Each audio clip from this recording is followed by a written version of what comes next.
Shock ఇచ్చాడు. Trump టారిఫ్లని ఒప్పుకునేదే లేదని చెప్పి చాలా స్పష్టంగా తేల్చేశాడు డొనాల్డ్ మోదీ. సో ప్రస్తుతానికి రష్యా నుంచి ఆయిల్ కొనుగోలు ఆపేది లేదని భారత్ ప్రకటించింది. దేశ అవసరాల కోసమే రష్యా నుంచి ఆయిల్ కొనుక్కుంటున్నామని చెప్తోంది భారత్. సో ట్రంప్కే షాక్ ఇచ్చేలా బోయింగ్ విమానాల కాంట్రాక్ట్ నిలిపేశాడు భారత ప్రధాని నరేంద్ర మోదీ. ఇక బోయింగ్తో 50,000 కోట్ల ఒప్పందాన్ని హోల్డ్లో పెట్టాడు ఇండియా. ఇక P-8A నిఘా విమానాల కొనుగోలు డీల్ని కూడా నిలిపేశారు. ఇటు టారిఫ్ల భయంతో అప్రమత్తమైంది అమెరికా రీటైల్ వ్యాపార సంస్థలు. ఇండియా వస్తువులను కొద్ది రోజులు కొనలేమంటూ వాల్మార్ట్, అమెజాన్, టార్గెట్, గ్యాప్ సంస్థలు నిర్ణయం తీసుకున్నాయి. సో ఇక్కడ డొనాల్డ్ ట్రంప్కి ఒక బిగ్ షాక్ అని చెప్పాలి. సుమారుగా కొన్ని కోట్ల విలువ చేసినటువంటి ఒక కాంట్రాక్ట్ని పూర్తిగా నిలిపివేయడం అంటే చిన్న విషయం ఏం కాదు, హోల్లో పెట్టడం అంటే చిన్న విషయం ఏం కాదు. అందుకే నేను పదే చెప్తున్నాను, proud to be an Indian. ఏదో పాకిస్తాన్ లాగా పిచ్చి కుక్కలు వేసినటువంటి వేషాలు వేయడాలు, ఆ రకంగా హౌలాగాల వేషాలు వేయడాలు, మరీ ముఖ్యంగా బిస్కెట్స్ వేస్తే ఆ బిస్కెట్స్ ఒక కుక్క బిస్కెట్ వేయగానే తోక ఊపుకుంటూ వచ్చి ట్రంప్ దగ్గర మోకరిల్లిపై ట్రంప్ కాలు బూట్లు నాకడానికి పాకిస్తాన్ కాదు, ఇది భారత్. నువ్వెంత అంటే నేనెంత అని చెప్తాం. తూకిత్తే మైకిత్తే, నువ్వు ఒక్కటి కొడితే 2 కొడతాం, కానీ ఇంకా పాత పద్ధతిలోనే చూస్తూ కూర్చుంటామంటే పొరపాటు పడ్డట్టే. ఏదేమైనా డొనాల్డ్ ట్రంప్కి ఒక బిగ్ షాక్ తగిలింది. జనరల్గా ఆయన ప్రతిసారి కూడా భారత్ పైన అక్కసు వెలగక్కే ప్రయత్నం చేశాడు. ప్రతిసారి ఆర్టీవీ హెచ్చరికలు జారీ చేస్తుంది. ఆర్టీవీ పలుమారు మిమ్మల్ని ఎప్పటికప్పుడు అప్డేట్ చేసింది, మీకు అవగాహన కల్పించింది, కొన్ని సందర్భాలు అలర్ట్ కూడా చేశాం. డొనాల్డ్ ట్రంప్ ఒక పెద్ద స్కెచ్ వేస్తున్నాడు. డొనాల్డ్ ట్రంప్ భారత్ పైన అనేక రకాల కుట్రలు పన్నుతున్నాడు, కుయుక్తులు పన్నుతున్నాడు, ఒక బిగ్గెస్ట్ బ్లాస్ట్ చేయబోతున్నాడని చెప్పి రకరకాలుగా మనం మాట్లాడుకున్నాం. అనుకున్నట్టుగానే 25 నుంచి 50% టారిఫ్ విధించాడు. ఇండియా శత్రుత్వ దేశమైనటువంటి పాకిస్తాన్ దగ్గర ఆయిల్ రిజర్వ్ సంబంధించి పెట్టుబడులు పెట్టాడు. అక్కడ ఆర్థిక వనరులు సమకూర్చే ప్రయత్నం చేస్తున్నాడు. ఏదో ఒకలాగా భారతదేశాన్ని ఇబ్బందులకు గురి చేయాలని ఒక ఆలోచనతోనే, ఒక దుర్మార్గమైనటువంటి ఆలోచనతోనే, ఒక దుష్ట ఆలోచనతోనే, ఒక రకంగా చెప్పాలంటే మానసిక రుగ్మత డైరెక్ట్గా నేను చెప్పలేకపోతున్నాను, మీరు అర్థం చేసుకోండి. ఇక మానసిక రుగ్మత అంటే మానసిక రుగ్మతతో బాధపడేటువంటి ఒక వ్యక్తిలాగా డొనాల్డ్ ట్రంప్ వ్యవహరిస్తూ ఏదో రకంగా ఇబ్బందులు పెడుతూనే ఉన్నాడు. సో ఇప్పుడు భారత్ ఏం చేసిందంటే, నువ్వెవడవయ్యా నాకు చెప్పడానికి, నా దేశ ప్రజల కోసం ఏం ఆలోచించాలి, ఎలా ముందుకు వెళ్ళాలి నువ్వెవడు చెప్పడానికి, నేను ఎక్కడి నుంచి ఆయిల్ కొనాలి నువ్వెవడు చెప్పడానికి, నేను ఎక్కడి నుంచి ఏ వస్తువు కొనాలి నువ్వెవడు నాకు చెప్పడానికి, నేను రష్యా నుంచి ఆయిల్ కొంటానా, రష్యా నుంచి ఇంకేదైనా కొంటానా, రష్యాకు నాకు మధ్య 100 సంబంధాలు ఉంటాయి, దానికి నీకు వచ్చే నొప్పేంటి, నీకు పెద్దగా ఒరిగేదేంటి, లేకపోతే నీకు నష్టం జరిగేదేంటి, నువ్వు నాకెవడు చెప్పడానికి అన్నట్టుగా భారత్ ప్రతిఘటించి ఇప్పుడు చాలా స్పష్టంగా చెప్పింది. బోయింగ్ విమానాలకు సంబంధించినటువంటి బోయింగ్తో ఆ ఒప్పందాన్ని కుదుర్చుకుంది. దీంతో 50,000 కోట్ల రూపాయల ఒప్పందాన్ని హోల్డ్లో పెట్టింది ఇండియా.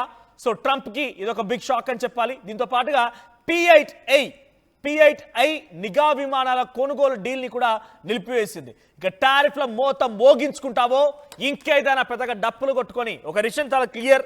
ఇప్పుడు ఇండియా పైన అమెరికా టారిఫ్ విధించడంతో ఒక్కసారిగా ఇండియా ఆర్థికంగా పతనమైపోయి ఇప్పుడు అన్నం తినే వాళ్ళు గంజి తినే సిచ్యువేషన్కి అయితే రారు. ఆ తర్వాత ఇండియాలో ఏదైనా ఆగిపోతుందా అంటే ఆగిపోదు. ఇండియాలో ప్రభుత్వ సంస్థలు ఆగిపోతాయా, ప్రభుత్వ రంగ హాస్పిటల్ ఆగిపోతాయా, ప్రభుత్వ స్కూళ్ళు ఆగిపోతాయా, మహా అయితే కొన్ని రోజుల పాటు ఇబ్బంది పెడతాం. ఆ తర్వాత మళ్ళీ ఏదో రకంగా పుంజుకునే అవకాశం ఉంటుంది. ప్రపంచ దేశాల్ని కుదిపేసిన కరోనా వస్తేనే ప్రపంచం మొత్తం ఏకమైంది. మరీ ముఖ్యంగా భారతీయులంతా ఏకమైపోయి మళ్ళీ మన ఆర్థిక స్థితిగతుల్ని పెంపొందించుకునే ప్రయత్నం చేశాం. అటువంటిది ట్రంప్ ఒక దేశానికి అధ్యక్షుడైన ఏంటి, ప్రపంచ దేశాలకు మొత్తం నువ్వే పెద్ద ఎత్తున భాగస్వామి అని చెప్పి రాసి సంతకం పెట్టావనకైనా ఆయనే అగ్రజుడు, నువ్వు చెప్పిందా వినాలని రాసిచ్చామా? కాదు కదా. ఇలా ఒకరి తర్వాత ఒకరు ట్రంప్ చెప్పేటువంటి మాటలు వినుకుంటూ పోతే ఇంకా పేటరేగిపోతాడు. ఇంకా ఒకప్పుడు వేపకాయ అంతున్నటువంటి ఆ వెర్రి ఇప్పటికే గుమ్మడికాయ అంతా మారిపోయింది. ఇది ఇంకా గుమ్మడికాయ కాదు, ఒక భూగోళం అంతా మారిపోయిన ఆశ్చర్యపోకండి. ఆ రకంగా మారిపోయి ఎవరో ఒకరు ఒక దగ్గర స్టాప్ పెట్టాలి. అది భారతే ప్రయత్నం చేస్తుందని మనం భావిద్దాం, భారతే దాన్ని తిప్పికొడుతున్న విషయంలో మనం భావిద్దాం. బికాస్ ఇప్పటికిప్పుడైనా టారిఫ్ పెంచేటువంటి ఒక పరిస్థితిలో ఉన్నప్పటికీ, టారిఫ్ పెంచుతూ ఉన్నప్పటికీ ఏమాత్రం భారత్కి నష్టం చేకూరుతుంది?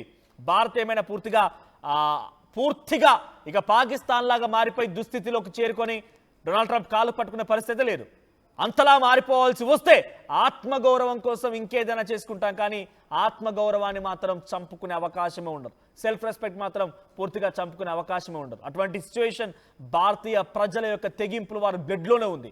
ముఖ్యంగా భారతీయ ప్రభుత్వం కూడా ఆ రకంగానే భారతీయుల ప్రజలకు అభిష్టం మేరకు పనిచేస్తున్న విధంగా కూడా కొంత ఆశాభావం వ్యక్తం చేద్దాం. ఏదేమైనా డొనాల్డ్ ట్రంప్ యొక్క వ్యవహారం ఎలా ఉందనంటే, మీరు అయితేనేమో నాకు భయపడిపోయి లొంగిపోవాలి, లేదు కాదు కూడా దానిపై ఎదిరించినా లేదంటే నాకు వ్యతిరేకంగా చేయాలని ఆలోచన ఉన్నా లేకున్న మాట జవదాటినా మిమ్మల్ని అణిచివేస్తానని చెప్తున్నారు. ఒక రకంగా చెప్పాలంటే రన్నింగ్ రేస్ ఉండాలి, కానీ దానిలో నేను ఒక్కరి మాత్రమే ఉండాలి, నేనే ఫస్ట్ అవ్వాలి రకంగా డొనాల్డ్ ట్రంప్ యొక్క రేస్ కొనసాగుతోంది. నా కొలీగ్ కళ్యాణ్ జాయిన్ అవుతున్నారు. కళ్యాణ్, ఇప్పుడు ట్రంప్ పైన భారత్ తీసుకునే నిర్ణయం ఎటువంటి ఎఫెక్ట్ చూపించబోతోంది? ట్రంప్ ఏ రకంగా డిసిషన్ తీసుకునే అవకాశం ఉంది? ఇంకా ఇప్పుడు ఇండియా ఏ స్థాయిలో అమెరికాను దెబ్బ కొట్టింది? మనోజ్, మనం చూస్తే గనక ఇండియా గురించి ఫస్ట్ మాట్లాడుకుందాం. మనోజ్, ఇండియా వచ్చేసి elephant economy, 4th largest economy in the world. అంటే మనం ఎలిఫెంట్ ఎకానమీ గురించి ఒక్కసారి మాట్లాడుకోవాలి. ఏంటంటే ఎలిఫెంట్ ఎకానమీ అంటే అది చాలా దృఢంగా, చాలా స్ట్రాంగ్ గా, చాలా హెవీగా, కానీ స్లో ఫాస్ట్ గా, అంటే లాంగ్ రన్ అయితే చాలా ఉంటుంది మనకి. సో అలాంటి ఎకానమీ మనకి అసలు ఇలాంటి వాటితో అసలు ఏం ఫరక్ పడదని ఒక రకంగా చాలా క్లియర్ గా చెప్పుకోవచ్చు.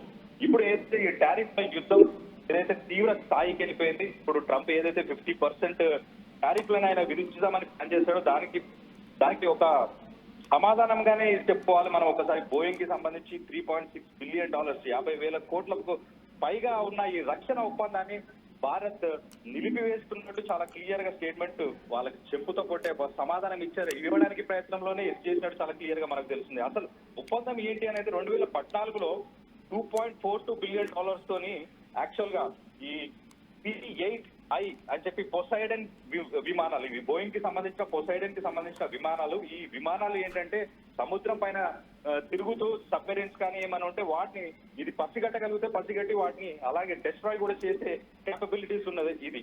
సో దీనికి ప్రత్యామ్నాయంగా మనకున్న ఇప్పుడు ఆప్షన్స్ ఏంటంటే, మనం HAL, హిందుస్థాన్ ఏరోనాటిక్స్ లిమిటెడ్, దాంతో పాటు DRDO కి సంబంధించిన ప్రత్యామ్నాయాలు ఆల్రెడీ మనం దాని మీద దృష్టి సారించాము. ఆల్రెడీ దాన్ని ప్రోగ్రెసివ్ గా ముందుకు తీసుకెళ్తున్నాం ఒక పక్కన. సో దానివల్ల బోయింగ్ క్యాన్సిల్ చేయడం వాళ్ళకు ఒక స్లాప్, అంటే స్లాప్ ఆఫ్ దేర్ ఫేస్, అంటే వాళ్ళ మొహం మీద గట్టి దెబ్బ కొట్టినట్టు ఒక చెంప చెడలు మనిపించడానికి ఇది చాలా క్లియర్ గా ముందుకు తీసుకెళ్తున్నారని మనకు చాలా క్లియర్ గా అర్థమవుతుంది. సో ప్రత్యేకంగా మన దగ్గర మనకు మేక్ ఇన్ ఇండియా కాన్సెప్ట్ కింద మనకు DRDO అలాగే హిందుస్థాన్ ఏరోనాటికల్స్ లిమిటెడ్, ఈ రెండింటిలో కూడా మనకు దానికి ప్రత్యామ్నాయాలని వాటిపైన రీసెర్చ్ వర్క్స్ ఆల్రెడీ స్టార్ట్ అయిపోయినాయి. సో ఇంకో పక్కన చూసుకుంటే బోయింగ్ కి సంబంధించి 5,000 మంది ఉద్యోగులు ఇండియాలో ఉన్నారు. అండ్ ఏటా $1.7 బిలియన్ ఆర్థిక అంటే మనకు ట్రేడ్ జరుగుతుంది బోయింగ్ కి ఇండియాకి సంబంధించి. సో ఇది కూడా రానున్న రోజుల్లో దానికి కూడా చెక్ పెట్టే అవకాశం ఉంటుంది. ట్రంప్ నా దగ్గర F-35 మీరు కొనట్లేదన్న ఉద్దేశం ఒకటి, ఇంకొకటి చమురు అనేది ఏదైతే రష్యా నుంచి దిగుమతి చేసుకుంటున్నారో దాని మీద నువ్వు ఏదో ఈగోకి తీసుకొని మన ఇండియాని ప్రెషర్ పెట్టడానికి ట్రై చేస్తున్నాడు. కానీ అసలు ఏ మాత్రం ఫరక్ పడదు దీని గురించి.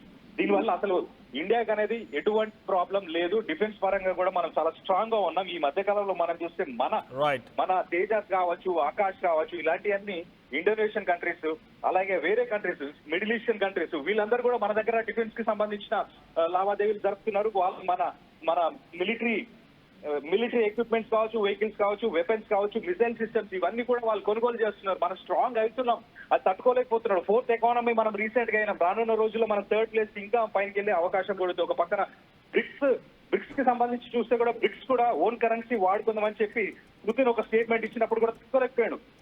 అసలు ట్రంప్ కి పిచ్చిలేసిపోయింది. అసలు డాలర్ ని పక్కన పెడతారా, డాలర్ తోనే ప్రపంచం అంతా నడుస్తుంది. ఇప్పుడు ఇది ఒక మంచి అవకాశం ఇండియాకి కానీ, రష్యాకి కానీ, బ్రిక్స్ దేశాలకు కానీ, మిగతా దేశాలందరికీ ఒక మంచి అవకాశం అని చెప్పుకోవాలి. ఎందుకంటే డాలర్ ని పక్కన పెట్టి మన కరెన్సీస్ లో, అంటే ఇండియన్ రూపీస్ కావచ్చు, లేకపోతే రష్యన్ సంబంధించిన వాళ్ళ కరెన్సీ కావచ్చు, మిగతా కరెన్సీస్ అన్నిట్లో మనం ముందుకెళ్లే అవకాశం ఉంటది. ఈ సిస్టమ్ ఏదైతే డాలర్ ని వాడాలన్న ఒక సిస్టమ్ ఎప్పటి నుంచో వస్తున్న ఈ సిస్టాన్ని కూడా మనం దానికి చెక్ పెట్టడానికి ఇదే మంచి అవకాశం.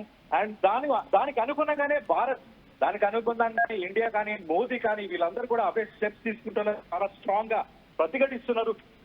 చెంప మీద చెంప చెడేలు అనిపించేలాగానే సమాధానం ఇచ్చే ప్రయత్నం చేస్తున్నారు. Right, thank you Kalyan. So ఏదేమైనా డొనాల్డ్ ట్రంప్ యొక్క వ్యవహారం ఎలా ఉందనంటే, జనరల్గా మనం ఒక దగ్గర వ్యాపారం చేస్తున్నాం. సో వ్యాపారంలో మనకు రావాల్సిన వస్తువులు మనకు వస్తున్నాయి, దానికి రిటర్న్లో మనం మనీ ఇస్తూ ఉన్నాం. ఆ మనీ వాళ్ళు ఎక్కడ ఖర్చు పెట్టుకుంటే మనకేంటి? ఆ వస్తువు ఉదాహరణ మనకు షాపింగ్ మాల్ వెళ్ళామంటే ఒక షాపింగ్ మాల్లో కొన్ని క్లాత్స్ తీసుకున్నాము, షాపింగ్ చేసాము, మనం డబ్బులు చెల్లిస్తున్నాం. ఆ షాపింగ్ మాల్ ఏదో పెద్ద స్కామ్కి పాల్పడితే మనం కన్జ్యూమర్గా మనం మన తప్పు ఉంటుందా? మనకు తెలుసా విషయము? జనరల్గా మనకు అసలు అవసరం కూడా లేదు. మనకు రావాల్సిన ప్రోడక్ట్ మనకు వచ్చేసి డబ్బులు చెల్లించాం, మనకు రీజనబుల్గా ఉందా లేదో చూసుకున్నాం, ఆ నచ్చితే మళ్ళీ ఇంక ఎక్కువ ప్రోడక్ట్స్ కొనుక్కుంటాం, లేదంటే వదిలేస్తాం. సో అక్కడ ఆ ఫైనాన్షియల్ టర్మ్స్ని ఆ షాపింగ్ మాల్ వాడు ఎక్కడ యూజ్ చేసుకుంటే మనకేంటి? ఇప్పుడు డొనాల్డ్ ట్రంప్ ఏమంటాడంటే, మీరు రష్యా నుంచి ఆయిల్ కొంటున్నారు, రష్యాకి డబ్బులు చెల్లిస్తున్నారు, కానీ రష్యా మీరు చెల్లించేటువంటి డబ్బుల్ని యుద్ధం కోసం వాడుతోంది. రష్యా దేనికోసం వాడుకుంటే భారత్కి ఏంటి? నిజంగానే అమెరికా అధ్యక్షుడు డొనాల్డ్ ట్రంప్కి అంత గట్సే ఉంటే, if you are strong enough నీకు అంతగా గట్స్ ఉండి ప్రపంచ దేశాల్లో అగ్రజుడు నేనే రకంగా విర్రవీకేటువంటి నువ్వు డేర్ ఎనఫ్, నీకు అన్ని రకాలుగా డేర్ ఉంటే డైరెక్ట్గా పుతిన్ని ఫేస్ చేయి, పుతిన్తో మాట్లాడుకో. కానీ పుతిన్కి ఇండియాకి బిజినెస్ ఉంది అని ఇండియాని తొక్కేస్తానంటే అది పిచ్చి వాళ్ళ వేషం కాకపోతే ఇంకేమంటారు దాన్ని? ఈ టార్గెట్ ఎవరు? రష్యా. సో రష్యా వెంటనే డైరెక్ట్గా ఫేస్ చేయి, రష్యాతో డైరెక్ట్గా నువ్వు ఏం చేసుకుంటావు చేసుకో, రష్యా దాన్ని తేల్చుకుంటుంది, రష్యా దానికి ఎలా కౌంటర్ చేయాలో రష్యాకు రెడీగా ఉంది. కానీ అనవసరంగా భారత్ దగ్గరకు వచ్చి భారతీయులు వెరీ బ్యాడ్ అనడాలు, భారతీయులు దోస్తీ నాకు వద్దని చెప్పడాలు, ముందు రోజుల్లో భవిష్యత్తులో భారత్ ఇంకా చాలా ఎదుర్కోబోతుందనే రకంగా మాట్లాడాలు, ఇవన్నీ ఒక పిచ్చివాడిలా మాట్లాడిన మాటలు తప్ప ఇంకేమైనా అర్థం ఉందా? దానికి అర్థం పరమార్థం అని కనబడుతోందా? జనరల్గా మీరు ఆలోచించండి, ఒక బిజినెస్ చేసే దగ్గర నువ్వు ప్రోడక్ట్ కొనుక్కుంటున్నావు, ఆ తర్వాత డబ్బులు చెల్లిస్తున్నావు, ఆ డబ్బులు తీసుకునే వ్యక్తి ఆయన దేనికోసం ఖర్చు చేసుకుని నీకు అవసరం లేదు. కానీ రష్యా మీరు ఇచ్చే డబ్బుల్ని కేవలం యుద్ధం కోసం ఖర్చు చేస్తుంది కాబట్టి మీరు కొనకూడదు, మీరు కొనకుండా ఉండండి, నాకు తక్కువ డబ్బులు వస్తుంది కాబట్టి 100% నేను కొనుక్కుంటా. ఇతర దేశాలతో కంపేర్ చేస్తే మనం టర్కీ నుంచి, ఇరాన్ నుంచి, ఆ తర్వాత సౌదీ నుంచి కూడా ఆయిల్ని ఇంపోర్ట్ చేసుకుంటుంది భారత్. సో దాంట్లో అత్యధికంగా రష్యా నుంచే ఇంపోర్ట్ చేసుకుంటుంది. రష్యాలో మినహా మిగిలిన దేశాల నుంచి ఇంపోర్ట్ చేసే దగ్గర అమెరికా నుంచి కూడా 5% ఆయిల్ ఎక్స్పోర్ట్ చేసుకుంటాం, ఇంపోర్ట్ చేసుకుంటున్నాం. సో ఒక బ్యారెల్ ధర ఎంత తెలుసా? ఒక బ్యారెల్ ధర $85 అంటే అర్థం చేసుకోండి. $85 పెట్టి నీ దగ్గర కొనుక్కోవాలా? నాకు $5 రష్యా నుంచి తక్కువగా వస్తుంటే నేను అక్కడి నుంచి కొనుగోలు చేస్తే నాకు ఇష్టం, అది నాకు తక్కువగా ఎక్కువ క్వాంటిటీ ఎక్కడ వస్తుందో నేను తీసుకుంటా. అలా కాదు నువ్వు ఇక్కడే కొనుక్కోవాలి, అక్కడే కొనుక్కోవాలి, నువ్వు కూడా చెప్పడానికి పిచ్చివాడలా. కాకపోతే డొనాల్డ్ ట్రంప్ మొత్తం ఇప్పుడు చెప్తోంది అదే. దీనికి కౌంటర్గానే భారత్ ఇప్పుడు సమాధానం చెప్పింది. P-8A ఇది యాంటీ సబ్మెరైన్ వార్ఫేర్లో ఉపయోగించినటువంటి యుద్ధ విమానాలు. సో వీటిని కొనుగోలు కోసం గతంలో అమెరికాతో డీల్ కుదుర్చుకుంది. ఇప్పుడు ఆ డీల్ని పూర్తిగా కుప్పకూల్చేసింది, ఒక రకంగా హోల్డ్లో పెట్టేసింది. 50 కోట్ల రూపాయల డీల్ని ఇప్పుడు అమెరికా అధ్యక్షుడు డొనాల్డ్ ట్రంప్ యొక్క చర్యల వల్ల ఫుల్ స్టాప్ పెట్టింది, కొంత హోల్డ్లో పెట్టింది భారత ప్రభుత్వం. సో ఏదేమైనా కూడా డొనాల్డ్ ట్రంప్ యొక్క చర్యలు ప్రతిసారి కూడా కొంత ప్రపంచ దేశం అలజడి గురి చేయాలని ఒక ఆలోచనతో ఉన్నారు. ఆయన అధ్యక్షుడిగా ఆయన రోజు నుంచి కూడా ఒకనొక సందర్భంలో వెరీ బ్యాడ్. సో నేను ఒక విషయం చెప్పాలనుకుంటున్నాను, కొన్ని సందర్భాల్లో భారత ప్రభుత్వాలు, భారత ప్రధాని కూడా కొన్ని సందర్భాలు డొనాల్డ్ ట్రంప్కి సహకరించి ఆయన ఎన్నికల్లో కూడా కొన్ని మాటలు మాట్లాడుకొచ్చారు. అప్పుడు మనకు ఫ్రెండ్షిప్ ఉంది కాబట్టి. కానీ ఇప్పుడు చూడండి, వెన్నుపోటు బ్యాక్ స్టాబింగ్లో భాగంగా డొనాల్డ్ ట్రంప్ భారతదేశ ప్రజల్ని వెన్నుపోటు పొడుస్తున్నాడు, భారతదేశ ప్రజల్ని ఇబ్బందులకు గురి చేస్తున్నాడు. కానీ వన్ థింగ్ ఇస్ క్లియర్, నువ్వెన్ని ఇబ్బందులు పెట్టినా, ఎన్ని రకాల కుయుక్తులు కుట్రలు పన్నినా భారతదేశం పాకిస్తాన్ లాగా నీ దగ్గరికి వచ్చి మోకరిల్లిపోతుంది, నీ కాళ్ళ దగ్గర కాపలా కుక్కగా ఉంటుంది అనుకుంటే పొరపాటు పడట్టే. ఒకటి కొడితే రెట్టింపుగా 2 కొట్టే ఒక స్థైర్యం, ధైర్యం, తెగింపు భారత్ దగ్గర ఉంది. సో అటువంటి విధంగానే నువ్వు ఏ టారిఫ్తోనైతే ఏ రకంగా ఇది ఇబ్బంది పెట్టాలనుకుంటున్నావో అదే ఫైనాన్షియల్ టర్మ్స్తో ఇప్పుడు భారత్ నీకు చుక్క పెట్టింది, ఏకంగా చెక్ పెట్టే ప్రయత్నం చేసింది. చూద్దాం మరి దీని వెనుక డొనాల్డ్ ట్రంప్ ఎటువంటి రియాక్షన్ ఇస్తారో. సో ఒక భారతీయుడిగా డొనాల్డ్ ట్రంప్ చేసినటువంటి చర్యల పైన మీ అభిప్రాయం ఏంటి? కామెంట్ చేయండి.